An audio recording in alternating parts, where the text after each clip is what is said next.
มาแล้วพายุมาแล้วลมมาก่อนแล้วครับ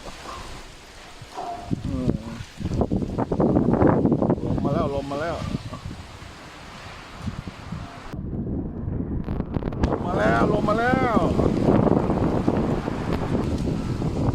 แจ้งมาแล้วพายุวันนี้วันที่19ครับ